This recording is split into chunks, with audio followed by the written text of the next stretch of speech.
All right, so I wanted to do another video. I was going to go over my IWM trade again and sort of compare and contrast it to Ford's last few days, but I also wanted to go over my part of my yearly review. I'm not fully finished with it yet, but I feel like I got a lot out of it, and I noticed some good commonalities in my wins and commonalities in my losses, and I feel like I can almost quickly make a good adjustment that can help my trading here in the future. Um, so that Be the Trader guy on YouTube, I really like that guy, and I feel like he's just a little bit ahead of me, and a little bit ahead of us in terms of maybe time. I'm not sure if he has a few years on us or maybe he just has like a year on us or what. But when you hear him describe his trading, it's pretty fresh to me. It seems like it's pretty fresh to him, so it's like it wasn't that long. I think he said he became consistent at the end of 20 shoot he was either at the end of 2019 or 2020.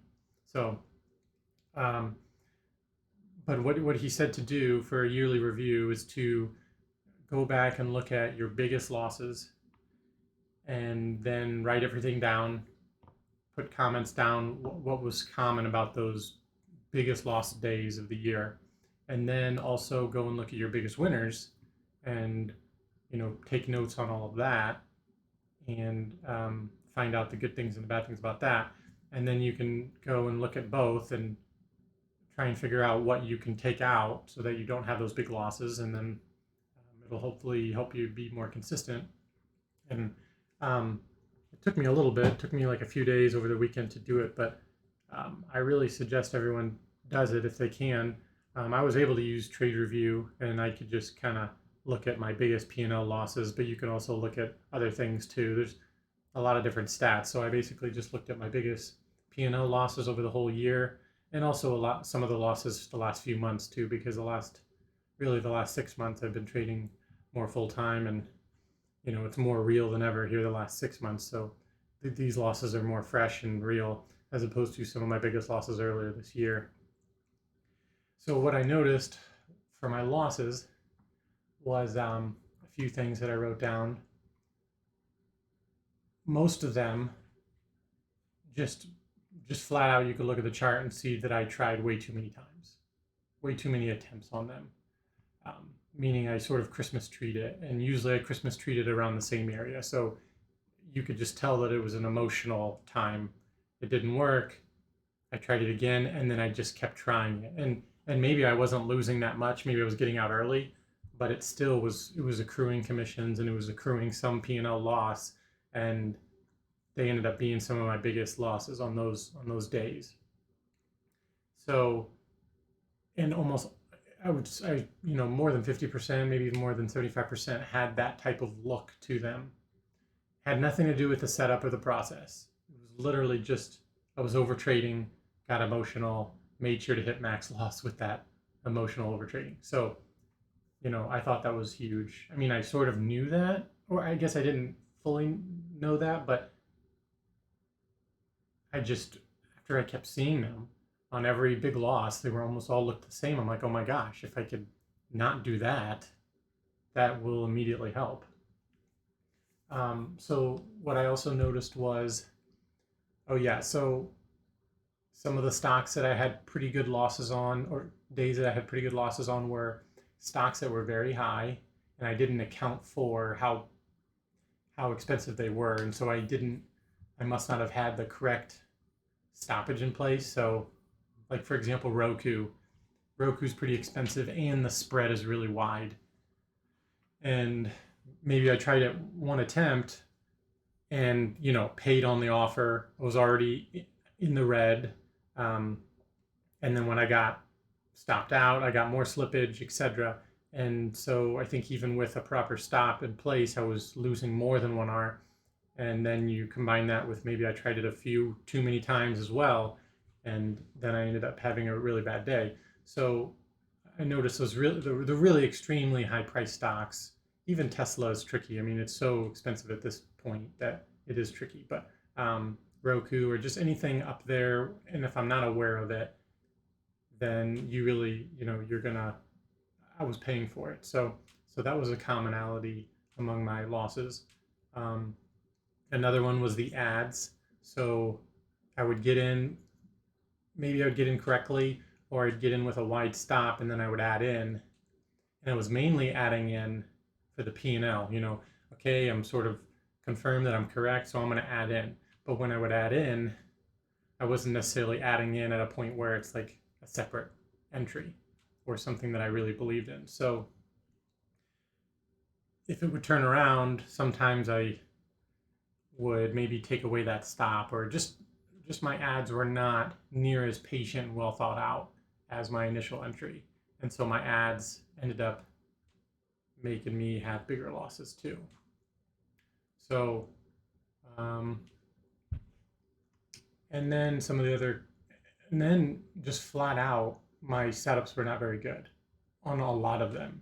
So here I'm noticing two main things. One, I'm just getting emotional and over trading when I'm incorrect. And two, they're not even good setups, or they're like, maybe a few of them are good, but the other ones are not even that good.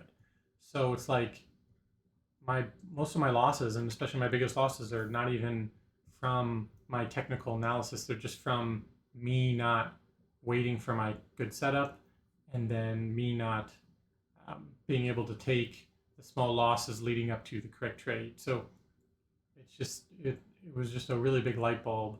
And like I said, I think I already knew that stuff, but just seeing it over and over in the trade review and in the history and the logs and the stats was really eye opening. And then at the same time, that Be the Trader guy says, he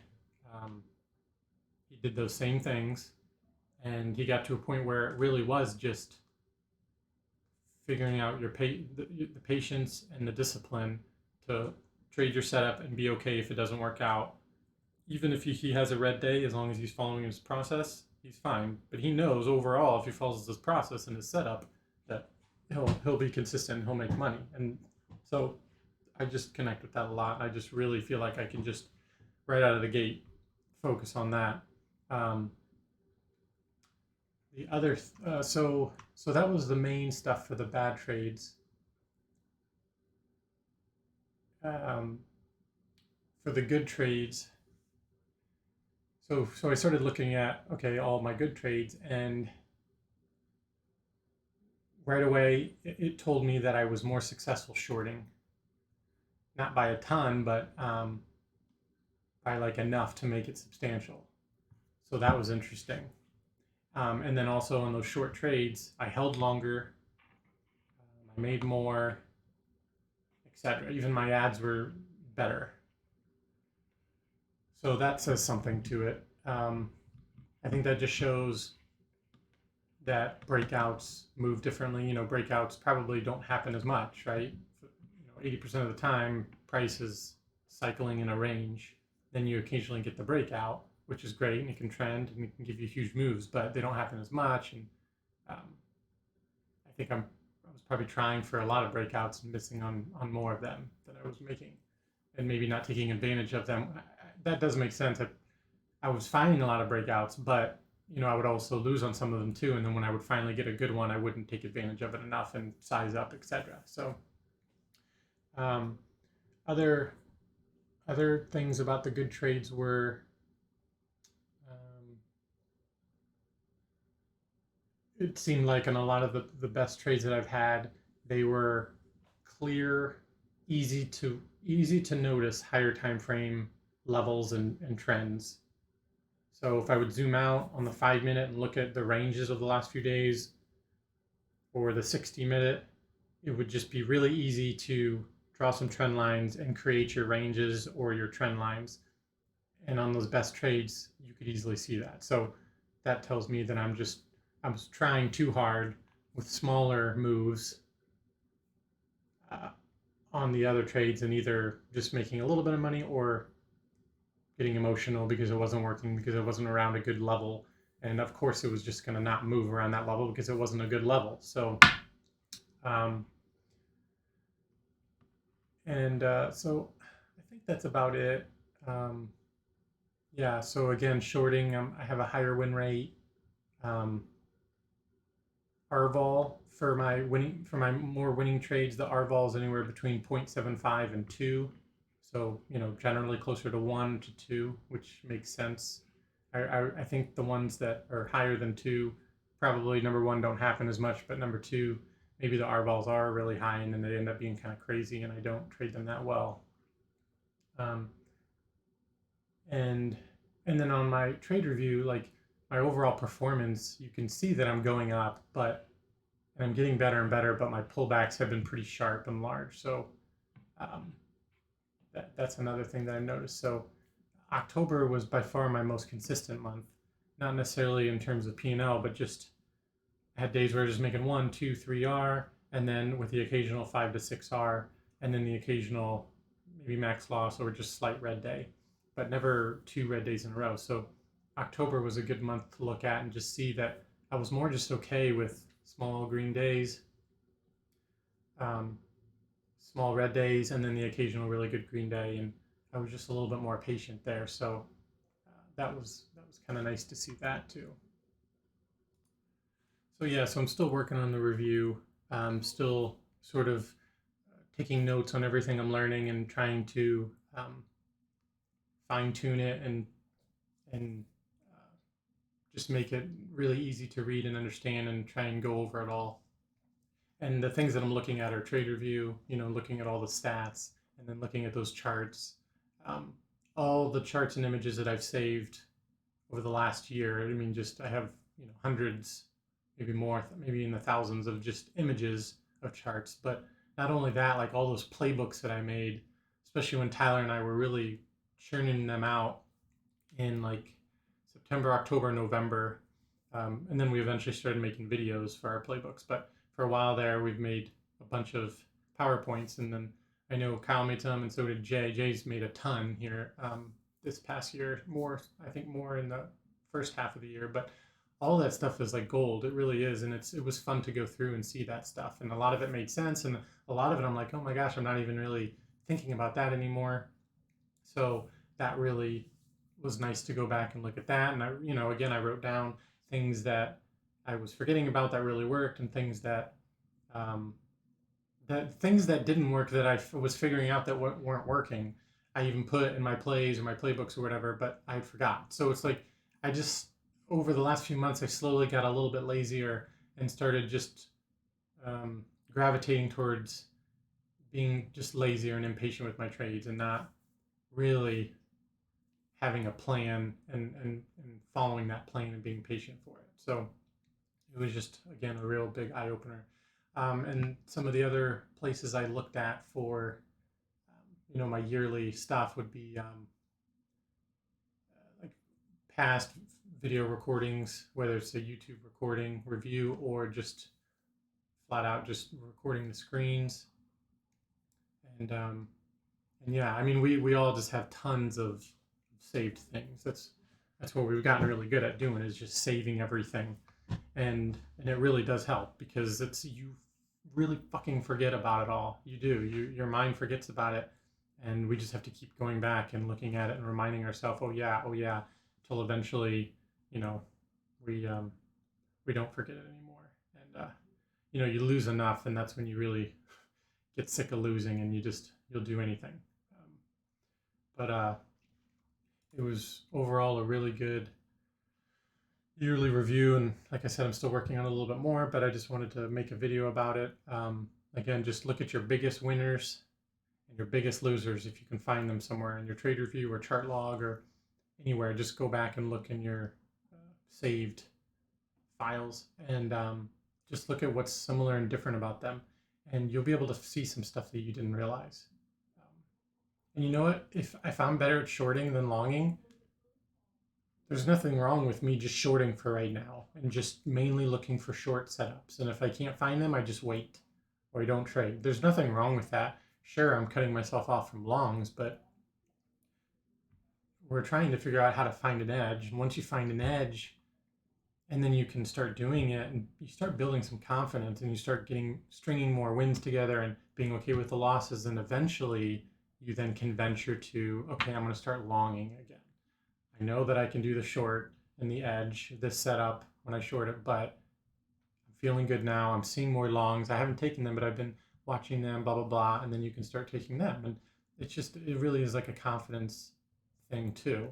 A lot of this is discipline and our mentality. So, if I was going to short, just try and short for the next month and, those specific setups, then I'll very well just do that and build my confidence through that. And sure, I might miss some crazy good longs, but we're here to make money and be consistent. And so yeah, that's pretty much it. I guess I could go over this IWM really quick. Again, I showed it in the last video earlier this morning that I got the sort of the Rising Devil. Got it at the open after about 15 minutes and then added in a little bit. Didn't risk that much, a little over 1R, but ended up making like 4.5R, which is fine. I was pretty much done right here. I got a big partial right there, which looking at it now, this should have been closer to my big partial, but this was my big partial and I was pretty much done for the day. And really I held on all day long and it was sort of wore me out, but I was able to get a little bit of an add and then make another R in here. And this, I really like this. This is like a good opposite image of Ford. IWM, you can almost call this a breakdown, right? We had a move down with volume, ton of volume in the back half of that first day. And maybe I'll just make it bigger here. Yeah, see all that volume down here as it sold off. So this is considered a breakdown day. And then the second day, you had a nice little range that was created. I would say there's 3 levels here. You have the high, the low, and then a midpoint where a lot of the shares were done in here.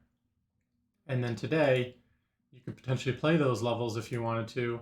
Price opened right at that midpoint, popped up within about 12 minutes, was up here, and that's pretty much a perfect candidate for a Rising Devil, especially if you're more short bias for this to still be short. Now, if it was long, it could have very well broken through it and then kept going. And you can see here, it broke through it, came up, retested that midpoint. I put a box here because I could have added right there. But instead I waited for more confirmation, got down here and thought, well, maybe it'll go to low of day again, and that's what it did. But you can just see here, I would just respected the levels really well. And so the same thing with Ford. Last 3 days, same thing. You had over here, it's just the opposite. It's a move up instead of a down.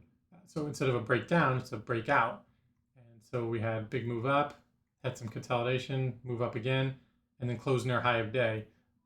But the difference between this and IWM is Ford actually gave some stalling and some pausing here in the second half of the day that gave you a decent range to use immediately on the second day. Whereas IWM basically went all the way like that and really didn't stop in many places. So you didn't really have a level other than just the low and the high. And then on the second day is when it sort of solidified those ranges, and then you could really play it the third day. But for Ford, it actually did pause pretty well here and stayed in this area for about an hour and then moved again. And then, so it made a good high, a good support, and then sort of a mid area. And then the second day, you could play it right away here. Sold down quickly within a matter of a half hour. You could play it long, towards the high of day, which it breaks out. But then that was short-lived. Then the Fed meeting minutes happened, comes down, and then you could have shorted it here if you wanted to, and you would have made it all the way back down. But then on the third day, you had another almost similar setup to the second day, where it opened around the midpoint, went down really quickly. You could have been thinking this was breaking down and might have shorted it, but then instead it gets right back up again. You could have gone long, and then you would have gotten another perfect low to high trade. And then today, today it was up above this. So really, your best levels were still down here. these three levels were your best so far. So while you're up here, your best bet is to see what it does when it comes down. And I guess it came under, so I don't know. It seems like it wasn't as nice today. And so that's just the opposite of IWM in my eyes there. All right, thanks guys. That's all I got, and hopefully you guys have a good weekend.